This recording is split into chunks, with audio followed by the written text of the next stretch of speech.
So hello welcome students, हम करने वाले हैं आज क्लास 11th टर्म 1 का सेट नंबर 2 का सॉल्यूशन। सेट नंबर 1 का हम सॉल्यूशन कर चुके थे। फिजिक्स हमारा क्लास 12th, केमिस्ट्री चाहे जो भी हमारा सब्जेक्ट हो 12th का कम्प्लीट हो चुका है। तो 12th का स्टूडेंट्स थोड़ा रिलैक्स करें। अब हम थोड़ा सा ध्यान देंगे अब क्लास 11th के स्टूडेंट जिनका फाइनल एग्जाम होने वाला है 7 मई से। तो स्टार्ट करते हैं सेट नंबर 2 का फर्स्ट क्वेश्चन। सेट नंबर 1 का क्वेश्चन कंप्लीट हो चुका है, उसको उसका वीडियो का लिंक आपको यहाँ पे मिल जाएगा इस वीडियो के एंड में, है ना। सेट 1 का मिल जाएगा, सेट 2 का हम करने वाले हैं। तो ये भी आपका मॉडल नंबर का सेट नंबर 2 है ना। सेट नंबर 2 की बात करें, इसमें भी आपके टोटल 35 मार्क्स, 1.5 घंटा का पेपर था। 35 क्वेश्चन है, class 11th subject physics. Question 1 कह रहा है फिजिकल क्वांटिटीज बताओ, इनमें से कौन फिजिकल क्वांटिटीज कौन कौन है ना। तो फिजिकल क्वांटिटी कौन कौन है, ऑप्शन है ए बी सी डी, है ना। तो आपने फिजिकल क्वांटिटी पढ़ा होगा, 7 फंडामेंटल फिजिकल क्वांटिटीज, वो भी आपने पढ़ा होगा। तो इसमें कौन कौन होता है आपका फिजिकल क्वांटिटी, आपका होगा ऑप्शन नंबर बी, है ना। Length, mass, time, electric current, temperature, amount of substance and luminous intensity, ये क्या होता है, ये हमारी फिजिकल क्वांटिटी है। ऑप्शन 1 में देखो स्टेरेडियन, है ना, डिग्री रेडियन स्टेरेडियन, है ना। इसको फिजिकल क्वांटिटी नहीं कहते हैं, है ना। यहाँ पर आप डॉलर रुपीज को भी फिजिकल क्वांटिटी नहीं कहते हैं, और गैलन को भी आप फिजिकल क्वांटिटी नहीं कहते हैं। ठीक है, यहाँ पर जो हमारा कहा जाए, तो अगर इसको कहा जाना चाहिए था एसआई यूनिट का ना, एसआई फिजिकल क्वांटिटी। तो ऑप्शन में बी होता है करेक्ट। ऑप्शन नंबर 2 की बात करते हैं, क्वेश्चन नंबर 2 की, which of the flowing pairs has same dimension, है ना। दोनों का सेम डायमेंशन किसका होता है, यानी सेम एक ही आयाम किसका होता है। ठीक है, स्पेसिफिक हीट या latent heat, impulse, momentum, surface tension and force, या फिर moment of inertia and torque. तो इसमें करना क्या है, इसमें देखो कि यूनिट किसका सेम होता है। जिसका यूनिट सेम होगा उसका डायमेंशन भी सेम हो जाएगा। सिंपल था। जिसका यूनिट सेम होगा उसका डायमेंशन भी सेम हो जाएगा। तो यहाँ चेक करोगे तो आपका इम्पल्स और मोमेंटम दोनों का डायमेंशन सेम होता है, क्योंकि मोमेंटम होता है mv और इम्पल्स क्या होता है, चेंज इन मोमेंटम, है ना। तो दोनों का एक मोमेंटम और एक चेंज इन मोमेंटम है तो दोनों क्या है, मोमेंटम ही। तो दोनों का डायमेंशन भी सेम होगा, और ऑप्शन नंबर बी 2 का। क्वेश्चन थर्ड करा है, in SI system of fundamental units are, है ना। एसआई सिस्टम में फंडामेंटल यूनिट इसमें कौन कौन से हैं। क्वेश्चन 1 में मैंने बताया है, उसका आंसर यहाँ भी है। चेक करो कौन कौन है। मीटर है, किलोग्राम होता है, सेकंड होता है, एम्पियर होता है, केल्विन होता है, मोल होता है, और कैंडिला होता है ना। तो इसका करेक्ट आंसर आपको मिलेगा, वो आपका ऑप्शन नंबर 1 ही मिल जाएगा, है ना। मीटर किलोग्राम, टाइम का सेकंड, करंट का एम्पियर, टेम्परेचर का केल्विन, अमाउंट ऑफ सब्सटेंस का मोल एंड ल्यूमिनस इंटेंसिटी का कैंडेला। बात करते हैं क्वेश्चन नंबर 4 की। रिजोल्यूशन क्या होता है ना। ऑप्शन क्या है, a measure of bias in the instrument, a measure of the systematic error ना। सिस्टमेटिक एरर को मेजर करने के लिए हम रिजोल्यूशन यूज करते हैं। या फिर smallest amount of input signal change that instrument can detect reliably, है ना। या तो रिजोल्यूशन वो चीज होती है जिससे हम इंस्ट्रूमेंट में थोड़ी सी भी चेंज को डिटेक्ट कर सके, है ना। तो किसी चीज की रिजोल्यूशन बहुत अच्छी है, इसका मतलब है कि वो छोटे छोटे चेंज को भी डिटेक्ट कर लेता है। ठीक है, इसी चीज को हम कहते हैं रिजोल्यूशन। तो यहाँ पर जो इसका जो करेक्ट आंसर होगा वो आपका ऑप्शन नंबर सी होगा, है ना। The small amount of input signal change that the instrument can detect reliably, उसे हम बोलेंगे इंस्ट्रूमेंट का रिजोल्यूशन पावर। ठीक, option number C. Question number 5 की बात करते हैं, absolute error of the measurement, है ना। यूनिट एंड मेजरमेंट चैप्टर का क्वेश्चन है आपका, पूछा गया कि एब्सोल्यूट एरर किसी भी मेजरमेंट में क्या होता है। तो एब्सोल्यूट एरर क्या होता है, वो हमारा डिफरेंस होता है किसका, individual measurement and true value of the quantity, यानी किसी चीज का ट्रू वैल्यू क्या है और उसका मेजर्ड वैल्यू क्या है, इन दोनों का जो डिफरेंस होगा इसे क्या कहते हैं, हम एब्सोल्यूट एरर कहते हैं। तो it is the difference between individual measurement and true value of the quantity. तो देखो यहाँ से करेक्ट आंसर दिखेगा आपको ऑप्शन नंबर 4 में। ठीक है, बात करते हैं क्वेश्चन नंबर 6 की। कह रहा है, a boy start from point A, travel to point B, a distance of 1.5 kilometre. एक लड़का है जो ए से बी पॉइंट तक जाता है, डिस्टेंस कितना है 1.5 किलोमीटर। देन रिटर्न टू ए, फिर वो वापस ए पे जाता है, यानी ए से बी गया, फिर बी से ए पे आ गया। तो कह रहा है, if he takes 1 hour to do so, his average velocity, तो अगर उसे 1 घंटा लगता है पूरा काम करने में, है ना, ए से बी जाने में और बी से ए तक आने में, अगर उसे पूरा 1 घंटे का टाइम लगता है, तो कुछ रहा है कि उसकी एवरेज वेलोसिटी क्या है। ध्यान दो, यहाँ पर उसने पूछा है एवरेज वेलोसिटी, है ना। तो एवरेज वेलोसिटी किस पे डिपेंड करती है, एवरेज वेलोसिटी होता है हमारा डिस्प्लेसमेंट, है ना। तो हमारा पहले अगर चेक किया जाए कि डिस्प्लेसमेंट कितना हुआ है, तो वो गया कहाँ से कहाँ तक, वो ए से गया बी पर, फिर बी से वापस आ गया ए पर। तो डिस्प्लेसमेंट कितना हो गया, जीरो। ए से गया था फाइनल ए पे आ गया, तो डिस्प्लेसमेंट जीरो। एवरेज वेलोसिटी क्या होता है हमारा, डिस्प्लेसमेंट अपॉन टाइम। तो डिस्प्लेसमेंट हो गया हमारा जीरो, टाइम हो गया 3600 सेकेंड। 1 आवर को हमने टेंट किया सेकंड में, 3600 सेकेंड। तो जीरो बाई 3600 कितना हो जाएगा, जीरो। यानी किसी भी राउंड ट्रिप में, है ना, किसी भी एक राउंड यानी एक कंप्लीट चक्कर लगाने के बाद इनिशियल पॉइंट और फाइनल पॉइंट अगर सेम है तो एवरेज वेलोसिटी हमेशा जीरो होती है। Question number 7, a body starts from rest and travel with uniform acceleration on a straight line. एक बॉडी है जो कि रेस्ट से स्टार्ट कर रहा है ना, यानी व्यायाम अवस्था से वो स्टार्ट करता है और एक स्ट्रेट लाइन पर चलता है कांस्टेंट एक्सेलरेशन से। तो कहता है if its velocity after making a displacement of 32 metre in 8 metre per second its acceleration. कह रहा है कि अगर बॉडी 8 मीटर पर सेकेंड की स्पीड से ना, जब कुछ समय के बाद वो कितना चल चुका है, 32 मीटर डिस्प्लेसमेंट हो चुका है और अब उसकी वेलोसिटी कितनी हो चुकी है, 8 मीटर पर सेकेंड। तो कह रहा है बताओ उसकी एक्सेलरेशन कितनी होगी। तो चेक करते हैं क्या क्या गिवन है हमें। इनिशियल वेलोसिटी गिवन है जीरो, रेस्ट पे था। फाइनल वेलोसिटी हो गई हमारी 8 मीटर पर सेकेंड और डिस्प्लेसमेंट कितना हुआ है, 32 मीटर। चेक करते हैं, है ना।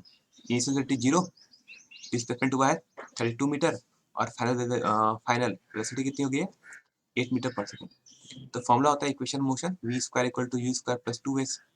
तो इनिशियल वेलोसिटी जीरो था u, तो u जीरो हो जाएगा तो हो जाएगा हमारा v square equal to 2s। तो a की वैल्यू हो जाएगी v square by 2s। Value put करते हैं, v की वैल्यू पता है और s की वैल्यू पता है, पुट करोगे वैल्यू आएगी 1 मीटर पर सेकेंड। और करेक्ट आंसर हो जाएगा ऑप्शन नंबर ए। ठीक है। Question number 8, which one of the following is the unit of velocity.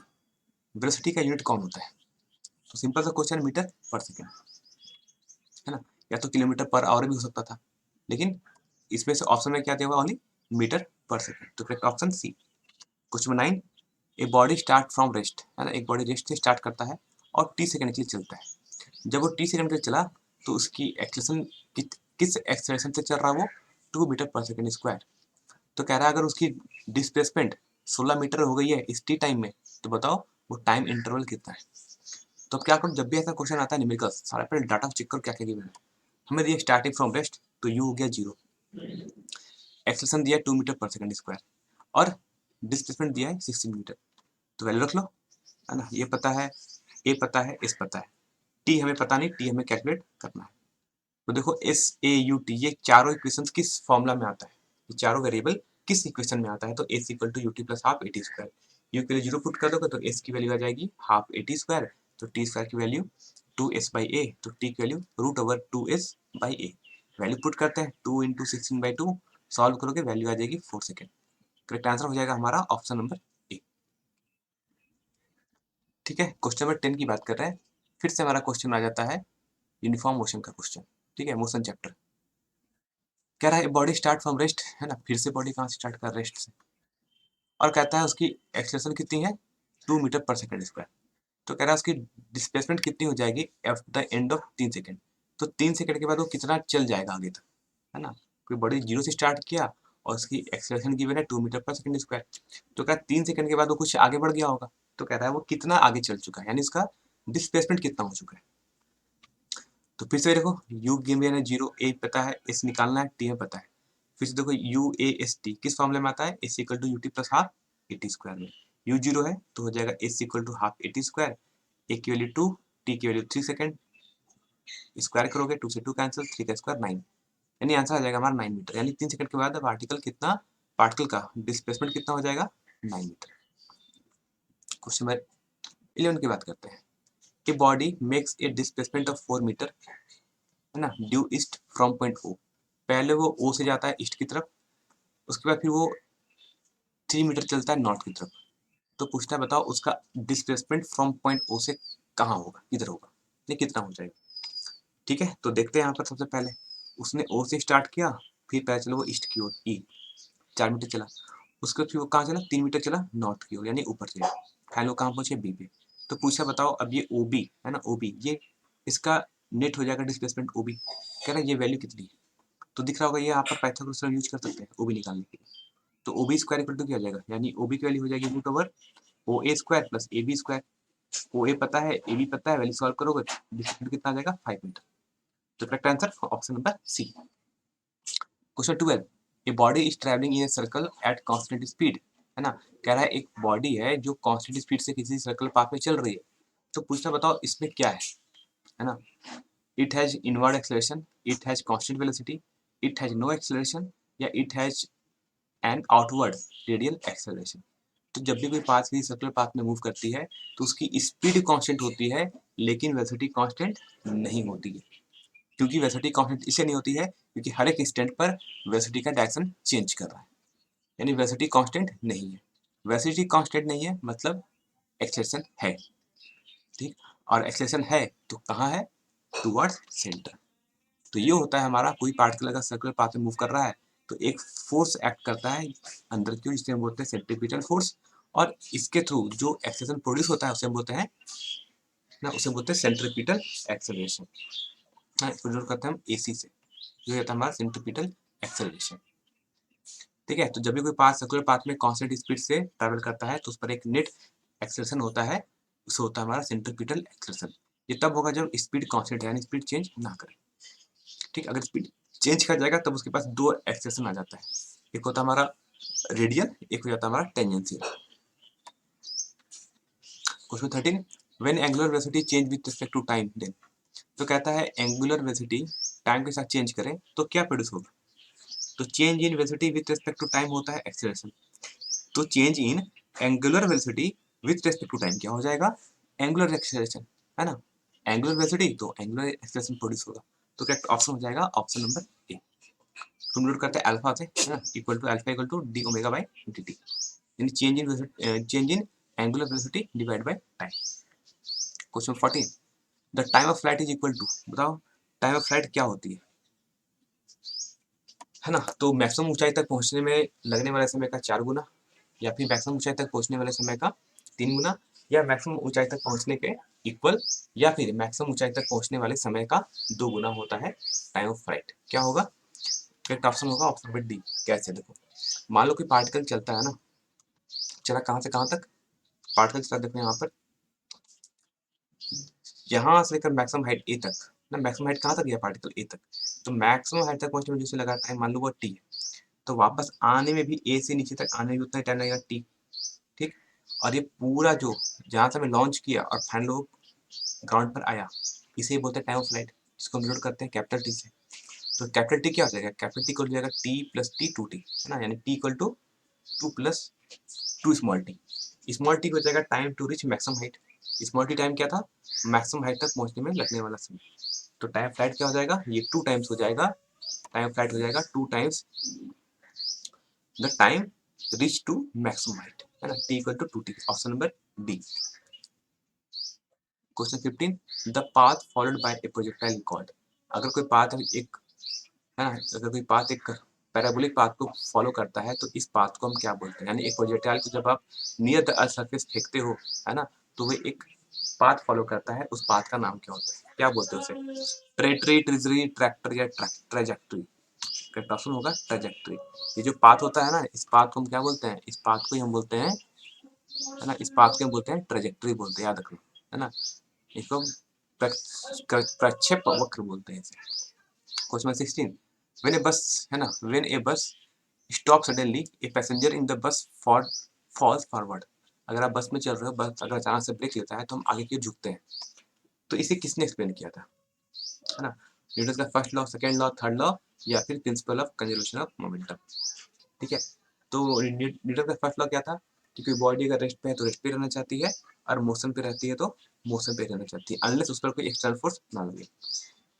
ठीक है, तो यहाँ पर क्या हो रहा है? जैसे मैंने अचानक से ब्रेक लिया तो बस की सीट ने हम पर एक फोर्स लगाया, ठीक है, यानी हमारा बॉडी तो मूव करना चाह रहा था लेकिन बस अचानक से रुक गया, तो हमारा बॉडी क्या था? मूव करना चाह रहा था। तो जैसे बस तो रुका लेकिन हमारा बॉडी मूव कर रहा है अभी भी, इसलिए हम आगे की ओर थोड़ा सा झुक जाते हैं, हम आगे थोड़ा आगे की ओर गिरते हैं, क्योंकि बस तो रेस्ट पे आ गया लेकिन हमारा बॉडी अभी भी आगे मूव करना चाह रहा है। तो ये कौन सा होगा? न्यूटन का फर्स्ट लॉ।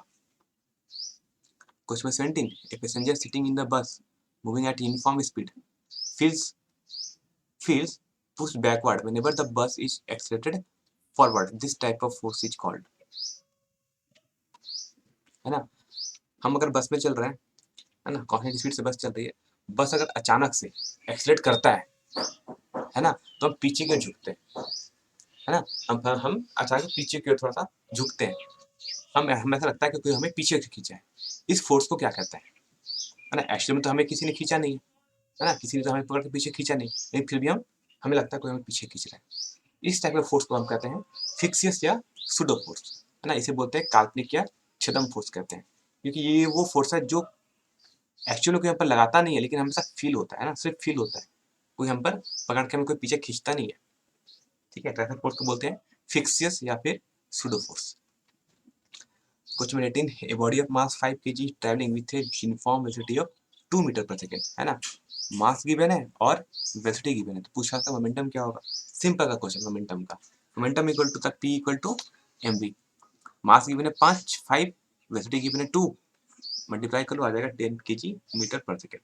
यूनिट याद रखना, मोमेंटम का यूनिट होता है kg metre per second, option number A. Question number 19, the body of the mass of a body which is equal to the ratio of force acting on a body to the acceleration produced in the body, है ना, कह रहा है कि इस type का मास को हम क्या कहते हैं, है ना, F इक्वल टू, देखो दो टाइप के मास होते हैं ना, एक होता है कि जब फोर्स कुछ और भी रहे ना, कोई फोर्स रहे डिवाइड बाय एक्सेलरेशन कहेंगे, तो इसको हम लोग कहते हैं इनर्शियल मास। ठीक, तो ग्रेविटेशनल मास कब होता है? जब फोर्स ड्यू टू ग्रेविटी लगे, है ना, जब फोर्स क्या हो, ड्यू टू ग्रेविटेशनल फोर्स लगे, उस समय अब जी से डिवाइड करते हो तो वो वैल्यू क्या आती है, उस समय जो मास आएगा उसे हम क्या बोलेंगे, उसे हम बोलेंगे ग्रेविटेशनल मास।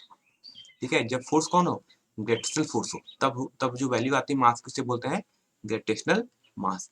लेकिन अगर कोई भी फोर्स हो, है ना, कोई फोर्स हो, कह रहा कि फोर्स के बारे में कुछ कहा नहीं है, कहा बस एक बल है, तो अगर कोई फोर्स लगेगा, है ना, वो कुछ भी हो सकता है, वो हमारा इलेक्ट्रोस्टैटिक फोर्स भी हो सकता है, मैकेनिकल फोर्स भी हो सकता है, कोई फोर्स हो सकता है। ठीक है, न्यूक्लियर फोर्स भी हो सकता है। तो उस समय जो फोर्स, अगर कोई फोर्स लग रहा है, उस समय अगर आप एक्सेलरेशन से डिवाइड करते हैं उस मास से, तो ऐसे मास को हम बोलते हैं इनर्शियल मास कहते हैं, ऑप्शन नंबर डी होगा। ठीक, question number 20, a block of wood is placed on a surface, a force is applied parallel to the surface to move the body, the frictional force develop act. कह रहा है अगर किसी surface पे एक block रखा है, ब्लॉक को आगे खींचो, है ना, ब्लॉक को पुश करो, दबा आगे की ओर, पीछे से उसको पुश करो तो ब्लॉक आगे जाएगा।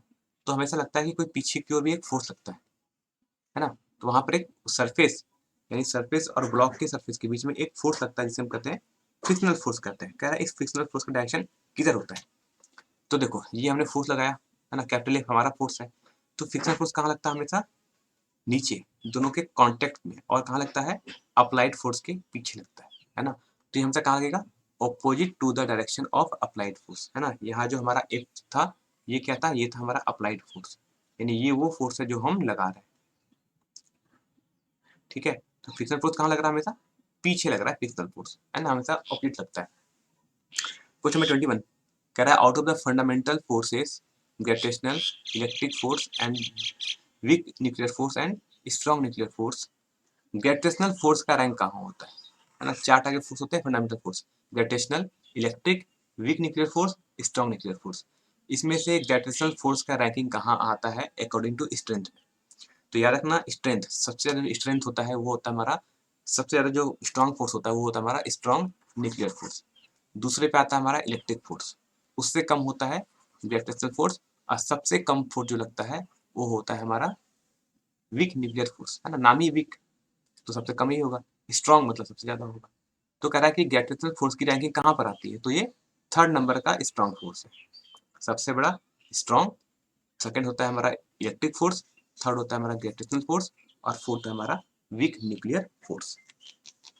ठीक है, तो रैंकिंग किसी की भी पूछी जा सकती है। Question 22, the frame of reference attach to a satellite of earth is, है ना, कह रहा है कि अर्थ का एक सैटेलाइट घूम रहा है ऊपर, तो उस पर एक हमने, तो उसके फ्रेम ऑफ रेफरेंस को आप क्या कहोगे, है ना, कैसा फ्रेम ऑफ रेफरेंस है, inertial absolute frame at rest with respect to the stars, या नॉन इनर्शियल फ्रेम, या फिर ग्रेविटेशनल फ्रेम।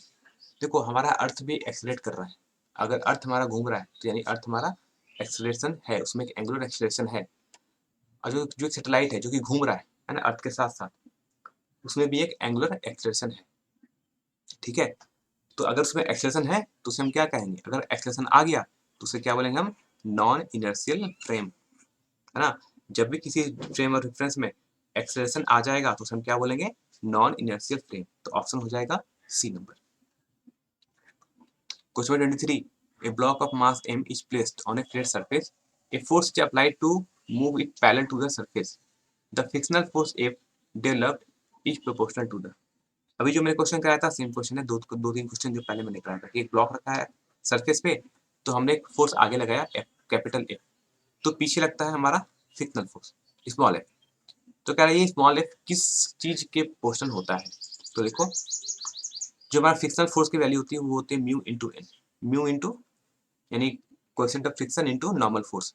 नॉर्मल फोर्स किसके इक्वल होता है, mg के, है ना। ये mg नॉर्मल फोर्स को बैलेंस करता है, यानी n की वैल्यू जाती है mg। तो हमारा जो फ्रिक्शनल फोर्स क्या आ जाएगा, म्यू इंटू mg। तो अब बताओ यहाँ से फ्रिक्शनल फोर्स किसके प्रोपोर्शनल है, मास के, है ना। मास पे कैसे डिपेंड करता है, ये डायरेक्टली डिपेंड करता है। ये किसके किसके प्रोपोर्शनल हो जाएगा frictional force, directly proportional to the mass of the body, option number b. Question number 24 बताओ, a machine gun fires a bullet of mass 40 gram with a velocity of 1200 metre per second. ठीक है, एक machine gun fire करता है 40 ग्राम के bullet को 1200 metre per second की speed से। ठीक है, the man holding it can exert a maximum force of 144 Newton on the gun. How many bullets can fire per second at the most? ठीक है, तो कह रहा है कि एक जो आदमी जो ये गन चला रहा है वो एक बार में मैक्सिमम 144 न्यूटन का फोर्स ही, है ना, मैक्सिमम फोर्स वो झेल सकता है ना, एक्सर्ट कर सकता है। तो कह रहा है कि बताओ तब एक सेकंड में कितना बुलेट बाहर निकलेगा। तो फोर्स क्या होता है, फोर्स होता है हमारा rate of change in momentum. ठीक है, तो फोर्स हमें कितना गिवन है, फोर्स हमें गिवन है यहाँ पर 144 न्यूटन। एक बुलेट का मास कितना गिवन है 40 ग्राम, केजी में कट कर लो 0.04 केजी। एक बुलेट का कितना गिवन है वेलोसिटी 1200 मीटर पर सेकेंड। तो फोर्स क्या होता है, मान लो ऐसा कितना बुलेट फायर हो रहा है, एन बुलेट, तो एन, और हर बुलेट का कितना है, हर बुलेट का मोमेंटम कितना चेंज हो रहा है ना। तो टोटल मोमेंटम हो जाएगा n into m v, n into m v हो जाएगा total momentum of the all bullets divide by time, है ना, डिवाइड बाई टाइम। तो फोर्स हमारा 144, number of bullet find out करना है। एक बुलेट का मास है 0.04 केजी, ठीक, और वेलोसिटी कितनी गिवन है 1200 मीटर पर सेकंड एक बुलेट का। कितने टाइम हमसे पूछा गया पर सेकंड में, टाइम कितना है 1 सेकंड। तो यहाँ तक के सॉल्व करो, है ना, एन की वैल्यू हो जाएगी 144 डिवाइड बाई 4 इंटू 12, है ना। पॉइंट को हमने डेसिमल से 2 जीरो कट गया, कैंसिल आउट। वैल्यू आ जाएगी यहाँ से एन की वैल्यू 3, यानी एक सेकंड में वो कितना बुलेट फायर कर सकता है, 3 बुलेट। ठीक है, ये अच्छा क्वेश्चन है बहुत। Question 25, a body of mass 10 kg is traveling with uniform speed of 5 metre per second, the kinetic energy। Formula पे क्वेश्चन है, मास गिवन है, स्पीड गिवन है, तो काइनेटिक एनर्जी का फॉर्मूला लिख लो, हाफ एम वी स्क्वायर, हाँ, K equal to half m we square. Value solve करो, ऑप्शन आ जाएगा बी हमारा करेक्ट, 125 जूल। बात करते हैं क्वेश्चन नंबर 26 की। The quantity of work of 100 joule is done in 2 second, the power utilize is. कह रहा है कि 1000 जूल का हमने वर्क किया है 2 ही सेकंड में कर दिया, तो हमारे पावर कितनी थी कि हमने 1000 जूल का वर्क 2 सेकंड में ही कंप्लीट कर दिया। तो पावर क्या होता है, वर्क डिवाइड बाय टाइम। तो वर्क 1000, टाइम 2 सेकंड, आंसर आ जाएगा हमारा 500 वाट। ठीक है, question 27, a body of mass 10 kg is moving at a height of 2 metre with uniform speed of 2 metre per second, its total energy.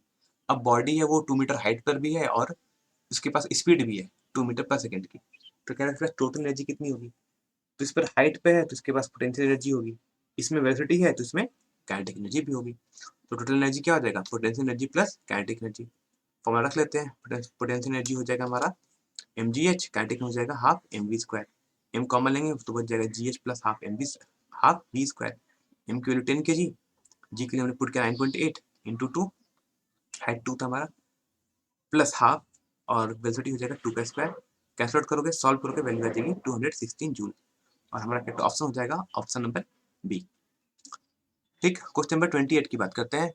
To masses of 1 gram and 4 gram are moving with equal kinetic energy. फिर कह रहा है कि मेरे पास दो masses हैं जो कि 1 ग्राम और 4 ग्राम का और इक्वल काइनेटिक एनर्जी से मूव कर रहे हैं, दोनों की काइनेटिक एनर्जी इक्वल। तो कहता है the ratio of their linear momentum, तो कह रहा है उनके लीनियर मोमेंटम का रेशियो कितना होगा। ठीक है, तो काइनेटिक एनर्जी इक्वल है, मोमेंटम भी हमें का रेशियो फाइंड आउट करना है और हमें मास की मैंने। तो काइनेटिक एनर्जी इक्वल टू क्या होता है, काइनेटिक एनर्जी इक्वल टू होता है पी स्क्वायर बाई 2m। तो पी इक्वल टू क्या हो जाएगा, root over 2m into kinetic energy. ठीक, तो P1 बाई P2 का हमसे रेशियो पूछा गया, तो P1 by P2 equal to क्या हो जाएगा, रूट ओवर M1 KE, यानी पहला का काइनेटिक एनर्जी डिवाइड बाय दूसरे का मास और दूसरे की काइनेटिक एनर्जी। दोनों का काइनेटिक एनर्जी सेम है, तो काइनेटिक एनर्जी कैंसल आउट, बन जाएगा M1 बाई M2, तो M1 1 ग्राम, M2 4 ग्राम, 1/4, रेशियो आएगा 1:2। ठीक है, तो करेक्ट आंसर आ जाएगा हमारा रेशियो ऑफ मोमेंटम कितना आ जाएगा, 1:2 का, ऑप्शन नंबर बी। ठीक, क्वेश्चन 29 बताओ, a body of mass 100 kg falls from a height of 10 metre, its increase in kinetic energy. अगर कोई बॉडी 10 kg 100 kg का है और 10 मीटर हाइट से नीचे गिर रहा है, तो जब वो ग्राउंड की स्ट्राइक करेगा उसमें उसके पास कितनी काइनेटिक एनर्जी होगी, यानी काइनेटिक एनर्जी कितनी इंक्रीज कर जाएगी। ठीक है, तो देखो जब ये मैक्सिमम हाइट पर होगा यहाँ पर, प्लस जो पोटेंशियल एनर्जी होगी वो mgh होगी। ठीक, लेकिन मैक्सिमम हाइट पर ये रेस्ट पर है, तो काइनेटिक एनर्जी 0। जब नीचे आएगा तो उसके पास कुछ काइनेटिक एनर्जी होगी, लेकिन ग्राउंड पर आने के बाद उसकी पोटेंशियल एनर्जी 0। तो क्या होगा, यहाँ से टोटल एनर्जी कंजर्व होती है हमेशा, है ना। तो यहाँ पर जो टोटल एनर्जी होगी ऐड करने पर कितना आ जाएगा, mgh, और यहाँ पर जो टोटल एनर्जी ऐड करेंगे तो हो जाएगा काइनेटिक प्लस पोटेंशियल। तो कह रहा है कि जब वो हाइट पर होगा ऊपर, तो उसके पास जो टोटल एनर्जी थी वो पोटेंशियल एनर्जी थी, जब वो ग्राउंड पर आ जाएगा उसमें जो टोटल एनर्जी वो काइनेटिक एनर्जी के इक्वल। तो kinetic energy equal to potential energy, और पोटेंशियल एनर्जी कितना होता है, mgh, तो mgh कर लो मल्टीप्लाई, वैल्यू आ जाएगी 900 जूल। यानी इसकी काइनेटिक एनर्जी कितनी इंक्रीज कर गई, 9800 जूल, है ना, ऑप्शन नंबर ए। क्वेश्चन 30 है ना, a body of moment of inertia 3 kg metre square rotating with uniform angular velocity of 2 radian per second has the same kinetic energy as a mass of 12 kg moving with a velocity of। कह रहा है एक body इसकी moment of inertia की 3 kg metre square, और वो revolve कर रहा है किस एंगुलर वेलोसिटी से, 2 रेडियन पर सेकेंड से।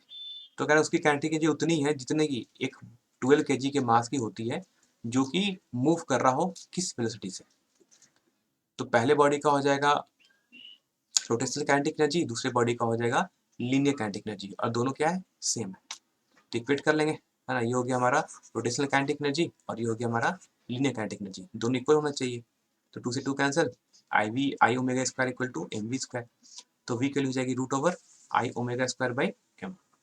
आई की वैल्यू गिवन है 3, ओमेगा गिवन हमें 2, 2 का square divide by mass given है 12। सॉल्व करके वैल्यू आ जाएगी 1 मीटर पर सेकेंड, है ना, option number A. Question 31, A particle performing uniform circular motion has angular momentum L। ना कोई पार्टिकल जो अगर सर्कुलर पाथ में मूव कर रहा है तो उसकी एंगुलर मोमेंटम वो L है।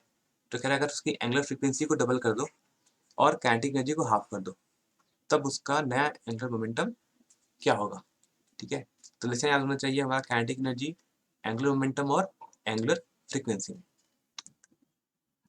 तो हमारा ये होता है momentum equal to I omega, और काइनेटिक एनर्जी क्या होती है, हाफ आई ओमेगा स्क्वायर। ठीक है, तो यहाँ से लिख सकते हैं काइनेटिक एनर्जी को हाफ इंटू आई ओमेगा स्क्वायर, तो हम लिख सकते हैं एल इंटू ओमेगा। तो यहाँ से एल की क्या आ जाएगी, 2k बाई ओमेगा। ठीक है, एंगुलर मोमेंटम हो जाता है 2 times of kinetic energy divide by angular frequency यानी ओमेगा। तो ये हमारा पहले था मोमेंटम एल। अब कह रहा है नया मोमेंटम कब होगा, तो नया मोमेंटम एल डैश हो गया एंगुलर मोमेंटम। कब, जब काइनेटिक एनर्जी को हाफ कर दिया और एंगुलर फ्रीक्वेंसी कितनी हो गई, डबल, यानी 2 ओमेगा। रख के सॉल्व करो, वैल्यू कितनी जाएगी, 2k बाई 4 ओमेगा। 1/4 बाहर रख लो, अंदर क्या कर देंगे 2k by omega.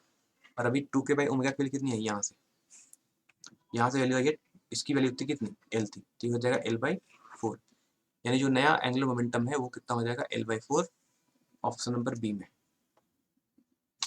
32 number, a thin uniform circular ring is rolling down on an inclined plane of inclination, यानी angle of inclination is 30 degree without slipping, it's linear acceleration along the inclined plane will be। तो कह रहा है कि मान लो अगर मेरे पास ऐसा कोई इंक्लाइंड प्लेन है, ठीक, जिसका एंगल कितना गिवन है, एंगल ऑफ इंक्लिनेशन 30 डिग्री। यहाँ पर एक रिंग रखा हुआ है, क्या रखा हुआ है, एक रिंग रखा हुआ है, ये रिंग नीचे आ रहा है। तो क्या इसका टोटल लीनियर एक्सेलरेशन कितना हो जाएगा। ठीक है, देखो अब ये बॉडी आएगा तो दो चीज करेगा, ये बॉडी रोटेट भी करेगा और नीचे स्लाइड भी करेगा। तो इसके पास दो टाइप की एक्सेलरेशन है, लीनियर एक्सेलरेशन भी है और एंगुलर एक्सेलरेशन भी है। ठीक, हम एंगुलर एक्सेलरेशन को, सिंट यहाँ पर प्योर रोलिंग हो रही है ना, विदाउट स्लिपिंग का है। अगर विदाउट स्लिपिंग हो रहा है तो एंगुलर एक्सेलरेशन और लीनियर एक्सेलरेशन में भी रिलेशनशिप होता है।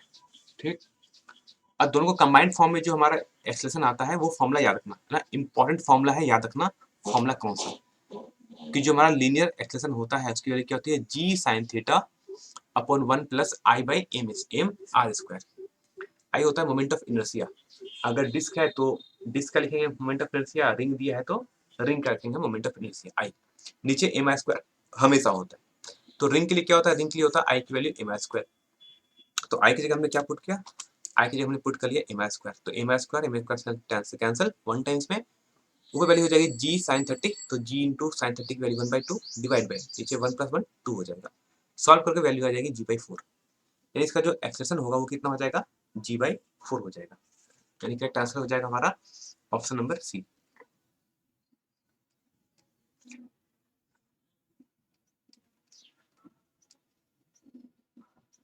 ठीक है, क्वेश्चन नंबर 33 की बात करते हैं। मोमेंट ऑफ इनर्शिया डिपेंड्स, है ना, मोमेंट ऑफ इनर्शिया किस पर डिपेंड करता है, तो मोमेंट ऑफ इनर्शिया का फॉर्मूला क्या होता है, M I equal to M R square. तो बताओ अब ये किस पे डिपेंड करता है, तो ये डिपेंड करता है मास पर भी, ये डिपेंड करता है डिस्ट्रीब्यूशन ऑफ पार्टिकल्स उस पर भी डिपेंड करता है, यानी आप पे भी डिपेंड करता है, और ये डिपेंड करता है position of axis of rotation, है ना। कैसे, मान लो अगर, हाँ ये मतलब बॉडी है, तो ये बॉडी इस एक्सिस के ऊपर रोटेट कर रहा है, तो ये एक्सिस ऑफ रोटेशन पे भी डिपेंड कर रहा है ना, कि एक्सिस हो गया, एक्सिस ऑफ रोटेशन इस पे डिपेंड करता है।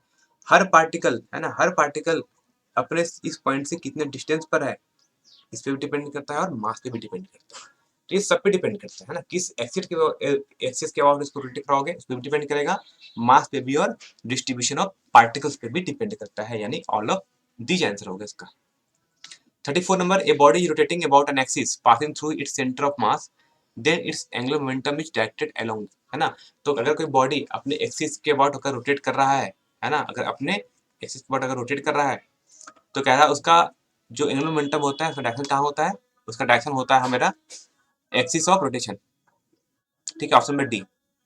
ठीक है, एक्सिस ऑफ रोटेशन के जब एक्सिस होगा, है ना, जो इधर एक्सिस होगा उधर ही हमारा एंगुलर मोमेंटम भी होता है ना, सेम डायरेक्शन में होता है दोनों। ठीक है, तो दोनों याद रखना है यहाँ पर, है ना, ओमेगा और एक्सिस दोनों सेम। और लास्ट होता है हमारा क्वेश्चन नंबर 35 नंबर है, particle moves on a circular path with decreasing speed, choose the correct statement. अगर किसी पार्टिकल सर्कुलर पाथ में मूव कर रहा है, उसकी स्पीड डिक्रीज कर रही है, तो बताओ इनमें से कौन सा स्टेटमेंट करेक्ट है। ठीक है, तो इसमें क्या होता है कि देखो, अगर कोई पार्टिकल सर्कुलर पाथ में मूव कर रहा है तो क्या होता है, एंगुलर मोमेंटम का formula L equal to R cross P, तो L इक्वल टू होता है angular momentum R cross M V. अब देखो यहाँ पर क्या है ना, कि एल की वैल्यू कभी चेंज नहीं करती है ना, एंगुलर मोमेंटम का जो डायरेक्शन होता है वो हमेशा चेंज नहीं करता है, वो फिक्स रहता है। भले ही हमारा v कम हो रहा हो तो v कम होगा तो r कम होगा, लेकिन एंगुलर मोमेंटम का डायरेक्शन चेंज नहीं करेगा, एंगुलर मोमेंटम का मैग्नीट्यूड चेंज करेगा, है ना, इसकी वैल्यू घटेगी लेकिन डायरेक्शन सेम रहेगा, वो भी किधर होगा, along द एक्सिस, है ना। तो ऑप्शन नंबर डी इसका करेक्ट हो जाएगा। ठीक है, तो ये था हमारा सेट नंबर 2 क्लास 11 का फिजिक्स, है ना, जो कि आपका एग्जाम होने वाला 7 मई से स्टार्ट हो जाएगा। तो टर्म वन का हमने फर्स्ट सेट कर लिया है, इस वीडियो के लिंक में आपको दिख रहा होगा, और टर्म 2 का ये हमारा हो गया। बाकी जो और भी क्वेश्चन है वो आप हमारे टेलीग्राम ग्रुप को ज्वाइन कर लो, यहाँ से वहां पर आपको पूरा लिंक मिल जाएगा, 4-5 वीडियो का लिंक मिल जाएगा ना, फिजिक्स क्लास 11 का MCQ। ठीक है, फिर आगे हम कुछ भी और वीडियो होगा हम जल्दी जल्दी इस पे हम अपलोड करेंगे, ताकि आपका भी एग्जाम जल्दी से अच्छा तरीके से बीते।